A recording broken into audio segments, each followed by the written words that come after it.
Hello, everyone. I want to welcome you to another installment of Mgtow News, and we're going to be discussing several articles today. And I think we're just going to get right into it. These articles aren't going to follow any script or anything like that. I'm just going to comment on articles that I find interesting, and hopefully you find interesting as well. The first article we're going to cover is from CNN. And this is an article, a very recent article. I forget the exact date. I think it was posted this week. I could be wrong, though. Why are women choosing not to marry? Or why more women choose not to marry, excuse me. And I'm just going to read to you a couple of choice bits, and all of this, for your reference, is going to be in the description box. The article starts by saying, quote, "Some revolutions happen in a single day, others over decades. The rise of the voluntary single woman has been happening in Western societies slowly over time, concomitant with well-paying jobs, legal protection from economic or physical abuse, reliable birth control, and the possibility of fulfilling careers and adventures. Women are marrying at a later age these days, cohabitating with their partners, or going in and out of short-term relationships without ever walking down the aisle." I find this very interesting that they're trying to put this kind of women going their own way spin on this demographic change, right? By the way, an interesting development. There is now apparently a website named Mgtow, Women Going Their Own Way, and that's going to be posted in the description box. It's pretty hilarious how essentially, like I've said before, these are women who have decided to adopt the language that men going their own way have coined years and years ago, and of course are now appropriating it for themselves. The whole tone of the website is pretty funny. It makes it seem as though this giant need to review the female gender role, as if women are not some of the most privileged, well, let's face it, the most privileged peoples to ever walk the earth today, specifically Western women. So that'll be in the description box, and you can check that out for yourself. Now, before I continue, there is a fire alarm directly outside of my apartment that I'm not allowed to remove. I know it's showing up in the audio recording. It's annoying. There's really not much that I can do. So I know somebody commented about that, and really, I can't take it out. So you're just gonna have to bear with it. Continuing on. The article goes on to say, and this is rich here, "We have long counted on women's sacrifices and the compromises they've made to lift societies all over the world. How great of them. We are worried that if women delay or forego marriage, the all-important family unit will suffer." So this is obviously being written from the perspective of probably some sort of traditionalism, feminism hybrid. We've referred to them as tradcons before in Mgtow circles, or I'm sorry, not tradcons, tradfems. Where it's just some kind of hybrid of the worst parts, the most gynocentric parts of feminism, expectations, and entitlements, and traditionalist gynocentric modes of thought. So this seems to be what we're dealing with here, and I think in the future we're going to see more and more of these women pop up. Look to see a lot of these types of women start to rear their ugly heads around the women against feminism movement. If I had to guess, that's where we're going to see a lot of them. And the funny thing about this article is that she then goes into this list, this bullet point list of why women are rejecting marriage, and some of the reasons are pretty damn entertaining and delusional on her part, I might add. But here's one of the reasons given, and this describes hypergamy to a T. But it says, quote, the number one reason, the first reason she gives at least, is a, quote, useless husband. She says, if a woman is poor and only meets equally poor or poorer men, she's in a tough spot. It is no secret that many women do not choose to marry if the available partners will make their economic situation worse. Well, that sounds pretty altruistic of them, doesn't it? In some of these cases, even if a woman has a child, she may be better off with government help than a non-working, non-involved husband. So there you go. So in this, right, we see the woman just straight up admitting the preference for a traditionalist protector provider, so on and so forth, and at the same time squeezing in there very subtly that, well, sometimes if a woman can't find this traditionalist protector provider, she's better off with government services being doled out to her to provide for her and her children. So again, what we call trad fem mentality. Expect to see more and more of this. This is what I mean when I say that feminism is just getting reabsorbed into its progenitor, traditionalism and gynocentrism, and we're going to see some sort of melding of the two, an alloy of feminism and traditionalism, if you'd like to call it that. Another reason she gives is, quote, the marriage penalty tax. She says, some women are in an income bracket where marriage inflicts economic costs. She would have to pay more taxes if she marries someone who earns approximately what she makes or more. So again, we see throughout history, and specifically throughout Western civilization, a willingness for men to part with their excess labor, to be taxed, to prop up civilization and society. And but when we look at women, their willingness to do this is very, very, very small. They don't want to prop up civilization. They want their money for themselves, and they want men to be able to step in and provide the excess revenue needed to generate the civilization that we all live in and enjoy. As we all know, the vast majority of taxes that support civilization are taxed from men. So that's all really that I have to say about this article. We're going to move on. I'm a bit pressed for time, so I'm going to just try to rifle these out as fast as I can. This next article is about Apple and Facebook providing now in their health insurance packets or compensation packages for employees, providing services to women of egg freezing, right? And the article starts off by saying, quote, two Silicon Valley giants now offer women a game-changing perk. Apple and Facebook will pay for employees to freeze their eggs. Facebook recently began covering egg freezing, and Apple will start in January. Spokespeople for the companies told NBC News. The firms appear to be the first major employers to offer this coverage for non-medical reasons. They say, quote, having a high-powered career and children is still a very hard thing to do, said Bridget Adams, an egg freezing advocate and founder of the patient forum Eggsurance.com. By offering this benefit, companies are investing in women, she said, and supporting them in carrying out the lives that they want. When successful egg freezing allows women to put their fertility on ice, so to speak, until they're ready to become parents. Then goes on to say, with notoriously male-dominated Silicon Valley firms competing to attract top female talent, the coverage may give Apple and Facebook a leg up among the many women who devote key childbearing years to building their careers. Covering egg freezing can be viewed as the type of, quote, payback for women's commitment, said Philippe Chenette, a fertility specialist in San Francisco. In the 2 years since the American Society for Reproductive Medicine lifted the experimental label from egg freezing, experts say they've seen a surge in women seeking out the procedure. Fertility doctors in New York and San Francisco report that egg freezing cases have nearly doubled over the past year. Then it says, for many women, taking the step to boost their chances of having kids in the future is worth the uncertainty. A majority of patients who froze their eggs reported feeling, quote, empowered, there's that special feminist word, in a 2013 survey published in the Journal of Fertility and Sterility. Women who know they want kids someday can go on with their lives and know that they've done everything they can, said Chenette. It finally finishes up by saying egg freezing has been described as a key to, quote, leveling the playing field between men and women. Without the crushing pressure of a ticking biological clock, women have more freedom in making life choices, say advocates. A Bloomberg Businessweek magazine cover story earlier this year asked, will freezing your eggs free your career? Not since, it says, quote, not since the birth control pill has medical technology had such potential to change family and career planning, wrote author Emma Rosenblum. News of the firm's egg freezing coverage comes in the midst of what's been described as a Silicon Valley, quote, perk arms race. It's only the latest in a generous list of family and wellness-orientated health benefits from Apple and Facebook, whose COO, of course, is feminist change agent and lean-in author Sheryl Sandberg. Both companies offer benefits for fertility treatment and adoption. Facebook famously gives new parents $4,000 in so-called baby cash to use however they'd like. So the reason that I chose to share this article with you, gentlemen, is because it illustrates how women are much more likely to pursue their reproductive freedom, their reproductive options, and demand that employees cover things such as, birth control, and now in this case, egg freezing to extend the longevity of their fertility.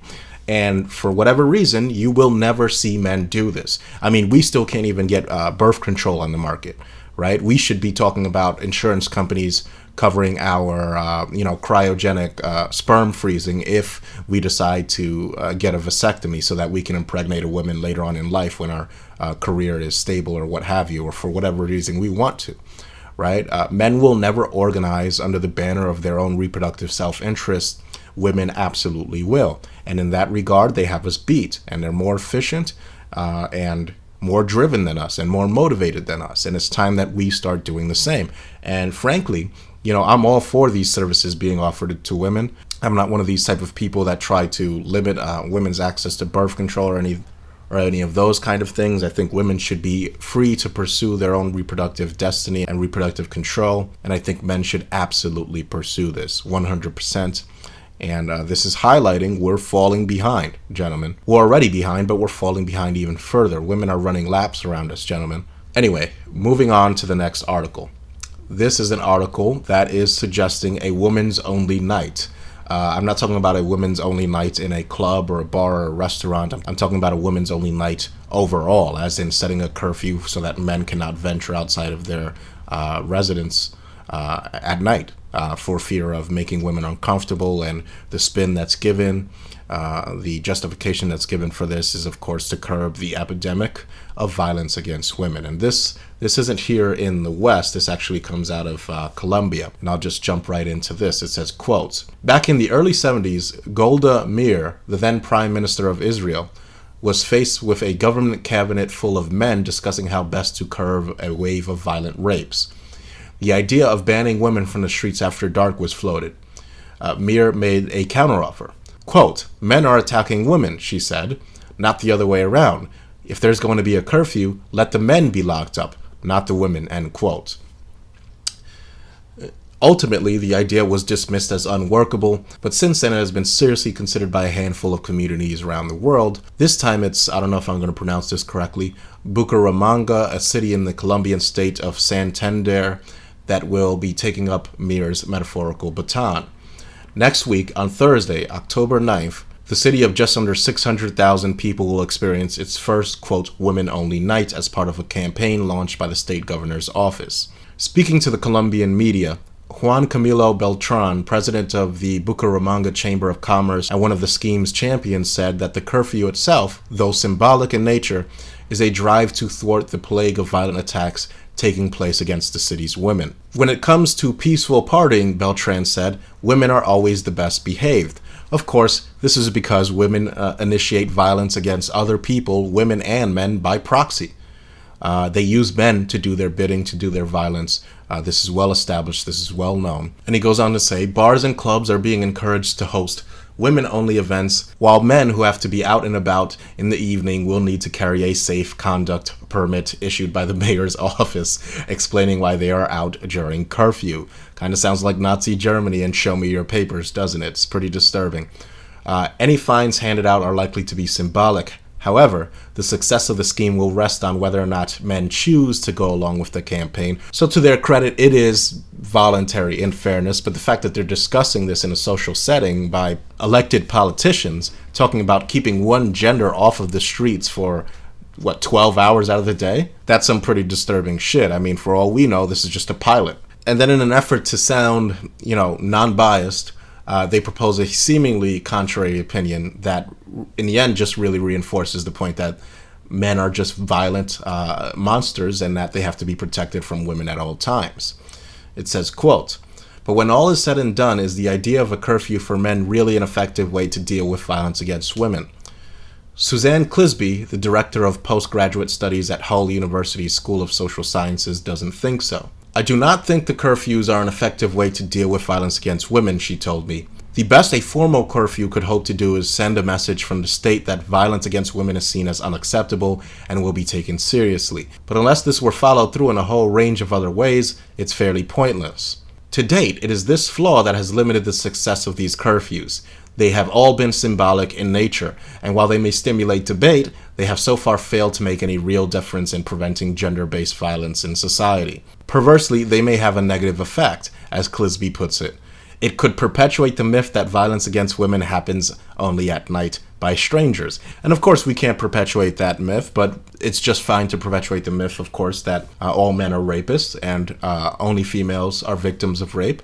It's just fine to perpetuate that. So we're seeing enforced chivalry here. And I think this supports the notion, as I've said before in the past, that feminism is just a female advocacy movement. It's not a hate movement. It's not evil. It's not this or that. It's women leveraging their sexual value within the state and using it to leverage goods and services and protection and provision from men. And the fact that men don't stick up for themselves and defend themselves and are probably, for the most part, in large agreement to this, speaks volumes, I think. And lastly, just a bit more on, forced gender segregation. This is an article from The Economist detailing a female-only taxi service. This is quite an interesting article. It says, women have been driving yellow cabs in New York since the 1940s, but 99% of drivers are male. Even among the drivers of cars booked by phone or online, only 4% are women. That may change with the launch of She Taxis, an app that lets female passengers insist on female drivers and vice versa. It will be available in New York City, where it will be called She Rides, Westchester, and Long Island. And the firm plans to expand to other cities. Stella Mgtow, the founder, is betting that quite a few women are nervous and wary of getting into cars driven by men because, of course, we can't control our violent impulses to randomly rape any women within a 10-foot radius of us, of course. The service may also appeal to those who have religious beliefs that forbid them to travel with unrelated men. Each driver wears a pink pashmina. I don't know what that is. Men who ask for a ride will be directed to another car service. So, of course, in reading that, it makes you wonder, why don't they just go all the way and start making male-only and female-only water fountains, right? Just like they did for white and colored facilities of the past. It's really the same thing. And of course, just like the last article, these guys give a false attempt at citing this as male discrimination. It says, quote, because the firm only caters to women, it is discriminating against male customers. Is that legal? Angela Cornell of Cornell Law School thinks there could be a loophole. New York's Human Rights Commission could make an exemption on the ground that She Taxi offers a service that is in the public interest. So women feeling safe and secure is in the public interest of society, even at the expense of men? I would have never thought. It says, quote, women feel safer not getting into cars with strange men. Women-only colleges are allowed, so why not women-only cabs? Well, this is like saying that it's a public service for whites or blacks who don't want to get into a car with the opposite race of them. That doesn't sound discriminatory and racist, just about as much as what you're saying doesn't sound discriminatory and sexist, right? And this point where they say women-only colleges are allowed, so why not women-only cabs? Well, that's actually a pretty compelling argument for doing away with affirmative action, specifically sex-based affirmative action. Now, if we can have women-only schools and women-only cabs, then why can't we have men-only engineering firms or men-only universities or men-only cabs and only allow women, or men-only gyms, which women, of course, throw a fit over? Or why not have a men-only Comic-Con or a men-only E3? Of course, the vast majority of the people that are going to be spending money on video games and comic books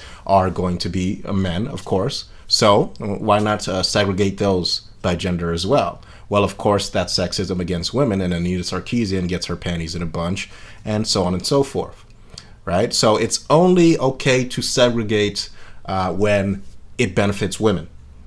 And it's absolutely not okay to segregate when it affects men favorably. The article finishes by saying, and we'll wrap this up here, that a study in 2010 found that 80% of crashes in New York City that kill or seriously injure pedestrians involve male drivers. And then it says, women drivers are simply better. Well, isn't that adorable? It just ignores, I'm sure, the various statistics that I'm willing to bet any money on show that men get from point A to point B. The male taxi drivers get from point A to point B at a much faster and more efficient rate than women do. I'd be willing to bet any amount of money showing that if we compare male taxi drivers and female taxi drivers, men will have a better knowledge of a visual representation of the city that they're traversing in their heads. They'll have a better knowledge of what roads are going to be packed or empty, at what time, rush hour, and so forth. Men will be, I guarantee you, will be the better drivers, the more efficient drivers, the drivers that get you from point A to point B in a faster amount of time, wasting less gas in the process and boosting profits. But, women don't get into accidents, so that makes them the better drivers. Anyway, gentlemen, That's about enough for now. Thanks for listening.